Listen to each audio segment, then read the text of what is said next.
Gracias, señora presidenta. Señora ministra, España no es país para jóvenes. Y no lo es porque así lo quiere este gobierno y porque así lo han querido los anteriores. Todos han realizado durante años un expolio sistemático de una generación a la que ahora se culpa de sus propias desgracias. Si no tienes casa, chaval, no haberte suscrito a Netflix o no haberte tomado esas cañas el viernes, ¿no? Que eres un manirroto. Si no tienes ahorros, no haberte pillado aquel vuelo barato a Praga con los amigos, siempre pensando en la fiestecita. Si no prosperas en el trabajo, será que eres un vago, porque esas prácticas no remuneradas eran un chollazo. ¿Que te sientes extraño en tu barrio de siempre? Pues es porque eres un racista de narices con lo bonito que es ser ciudadano del mundo. ¿Que te vas al extranjero a buscar trabajo? Será porque tienes espíritu aventurero, porque desde luego aquí vamos como un cohete. Y así, lamentablemente, podríamos seguir haciendo acopio de titulares, declaraciones y frases desafortunadas de políticos, académicos, tertulianos, periodistas, de los que han partido el bacalao en este país. Vaya, de los del mainstream. Ninguno ha sido capaz de hacer la más mínima autocrítica. Ninguno se siente responsable del destrozo que han hecho en este país. Y ahora nos vienen con leccioncitas y deditos en alto sobre el fin de la abundancia, que si hay que apretarse el cinturón, que si el decrecimiento es el futuro, que si hay que tener menos para ser más felices. ¿Qué ha pasado con nuestras élites? ¿Qué mercancía averiada nos están vendiendo? El problema no son los jóvenes. El problema son unas élites intelectualmente perezosas, irresponsables, sin sentido de comunidad, pusilánimes, incapaces de dar respuesta a ninguno de los retos del presente y ajenas por completo a la suerte de la gente común. Y uno de los campos donde mejor se percibe esta distancia entre las creencias de lujo de los de arriba y las necesidades de los españoles, particularmente de los más jóvenes, es la vivienda. ¿Cuál es el punto en el que nos encontramos actualmente? Bueno, el de la devastación de un modelo social que había funcionado durante décadas y que permitió a las familias trabajadoras y a las clases populares convertirse en propietarias. ¿Qué sucede ahora? Que los hijos de aquellos que se hicieron propietarios hoy son precarios. Que comprar una vivienda es prácticamente imposible para los jóvenes, que no vislumbran la posibilidad de ser dueños ni en el corto ni en el medio plazo, y en consecuencia, y tristemente, tampoco en el largo, porque el que pierde el tren de la propiedad de los 35 y sigue sin haberlo cogido a los 40, difícilmente podrá reengancharse nunca, porque es imposible ahorrar cuando te descapitalizas mes tras mes pagando un bien que nunca será tuyo, porque es imposible formarse un pequeño patrimonio cuando tienes que destinar el 40, el 50, el 60% de tus ingresos a pagar el alquiler. Lo habitual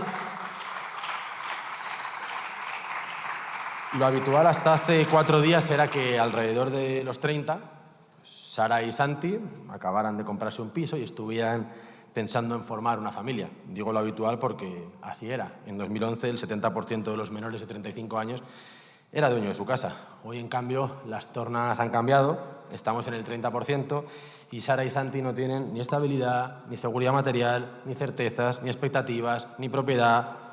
Lo que hoy preocupa y lo que hoy ocupa a Sara y Santi es que a finales de este año se les acaba el contrato de alquiler, no van a poder hacer frente a la actualización de precio y que en su zona, que es su barrio de siempre, apenas hay oferta y la que hay no es accesible porque la demanda es absolutamente brutal. Y en consecuencia no les va a quedar más remedio que verse envueltos en una nube de castings inmobiliarios, de desembolsos de fianzas, de garantías adicionales, de mudanzas, de incertidumbre.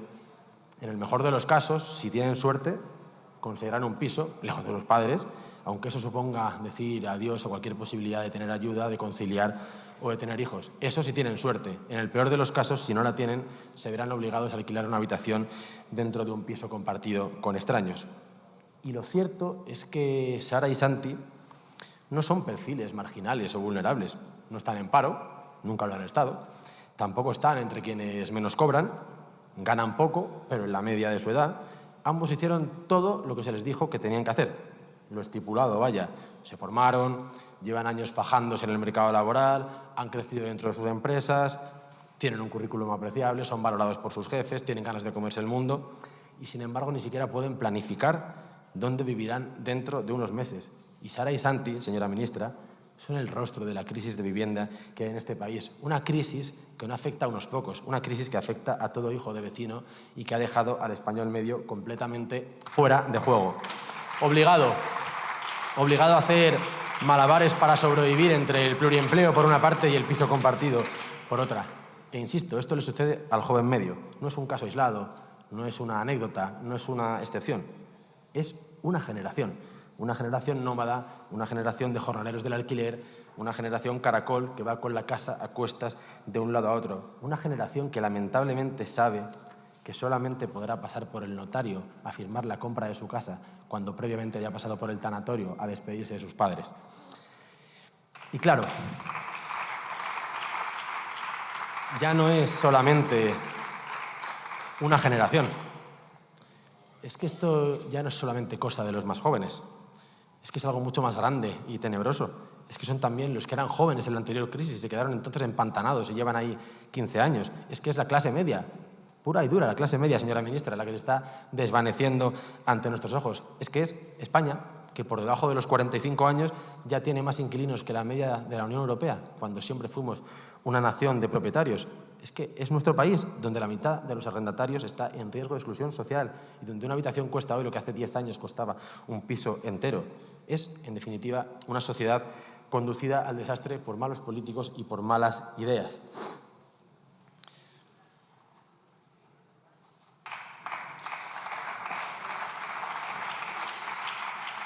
Y esta es la situación.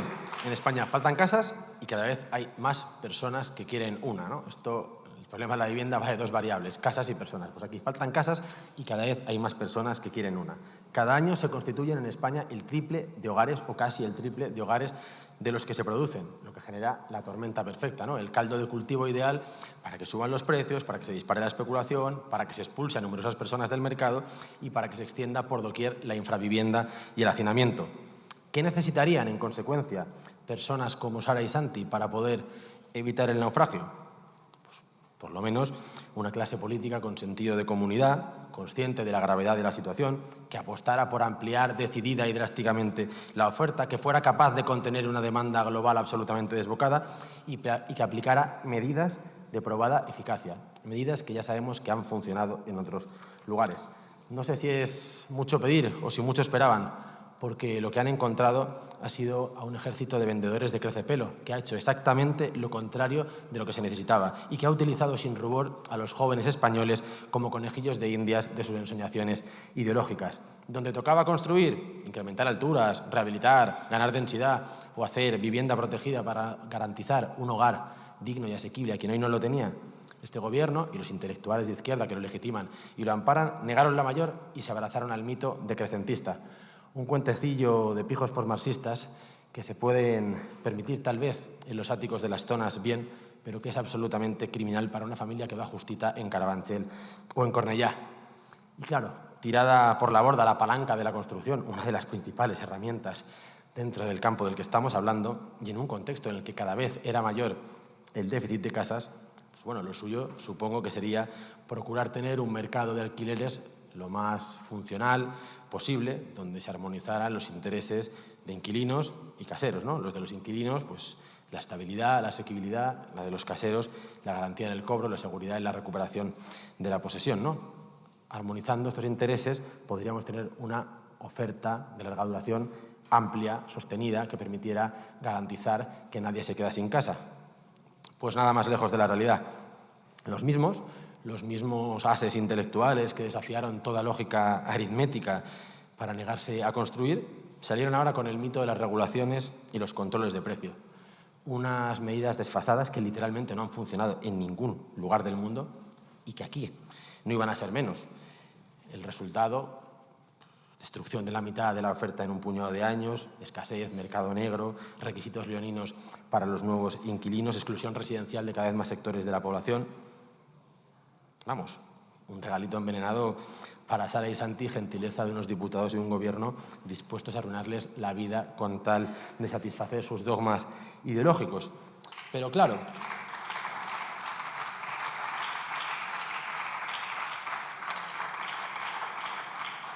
no contentos con no haber construido y no contentos con haberse cargado la oferta de alquiler residencial de larga duración, que es el que necesitan las familias y los jóvenes, en un país en el que faltan casas a cascoporro, Ustedes han terminado de dar la puntilla a nuestros jóvenes abriendo las fronteras a más de 3 millones de personas en solamente 5 años. 3 millones de personas que tienen la necesidad de dormir en algún lugar, de tener un techo y 4 paredes, de tener un hogar. Faltaban casas y traen ustedes a más demandantes de casas. No hay suficientes casas y traen a más personas que quieren casas. Es algo absolutamente desquiciante y suicida. ¿Qué esperaban? ¿Qué pasara? ¿Creían que aumentar hasta el infinito la demanda de vivienda en un país con una oferta tan rígida no iba a tener efecto en los precios? Si 10 personas quieren 2 onzas de chocolate, ¿qué sucede cuando ya no son 10, sino que son 50 o 60 y las onzas siguen siendo 2? ¿Qué sucede? Es que suben los precios, señora ministra. Lo que hoy tienen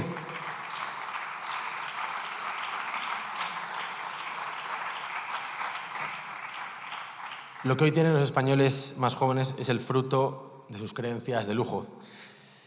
¿Cuándo pegó el petardazo en España definitivo en materia de vivienda?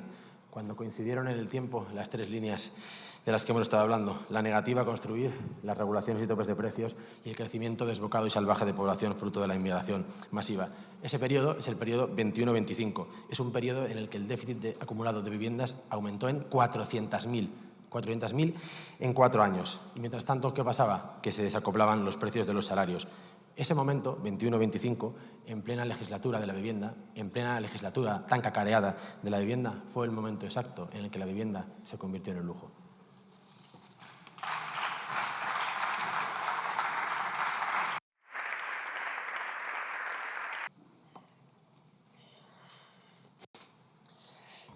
Señora ministra, el día de las soluciones es el día de la moción consecuencia de interpelación urgente. Es el martes que viene, la espero aquí en el Congreso.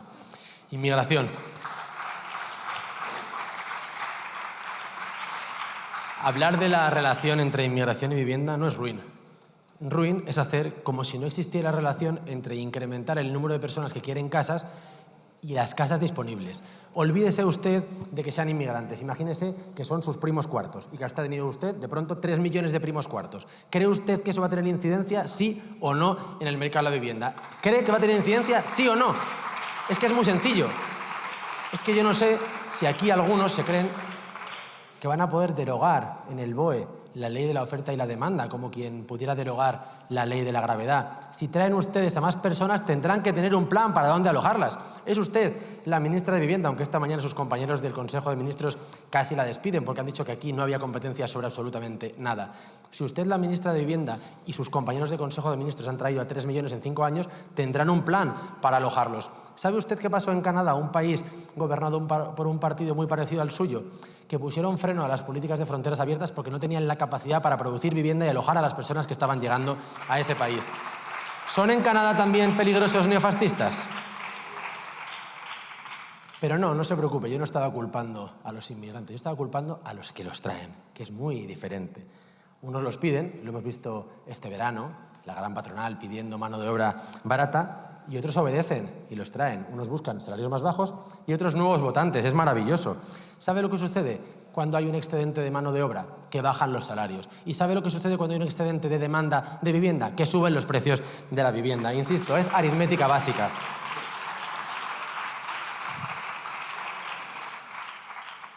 Y es que parece mentira que haya que volver a los fundamentales de las sumas y las restas, en las personas y las casas.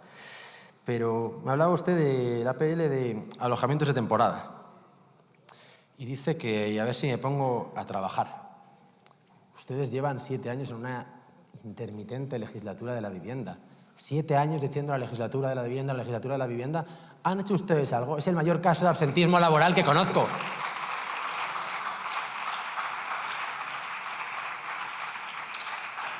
Por cierto, ¿sabe por qué no habría tenido sentido hacer, cuando usted entró como ministra o cuando entró Sánchez como presidente, una ley sobre alojamientos de temporada? ¿Sabe por qué habría carecido de sentido?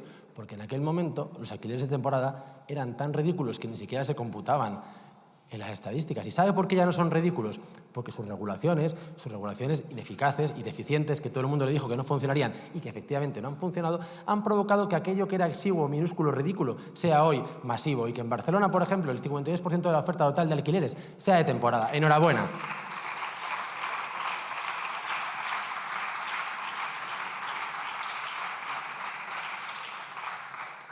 Dice que no me preocupan los extranjeros ricos. Debe de ser que el resto de veces que hemos intercambiado aquí intervenciones, usted se tapaba los oídos, porque en todas las intervenciones, lo puede buscar, han sido mencionados. Pero no solo las intervenciones en esta Cámara, también en el programa económico y de vivienda que mi formación ha presentado hace unos meses y que hablaba exactamente también del problema de poder atajar la compra masiva de vivienda por parte de fondos y de fortunas extranjeras que están cambiando el rostro a nuestros barrios. Lo que parece muy dudoso es que quien considera que todos somos happy flower ciudadanos del mundo sí crea que tienen que ir delante de los españoles del comprador extranjero. Nosotros que queremos en la prioridad nacional, por supuesto que lo consideramos, pero ustedes, menuda novedad.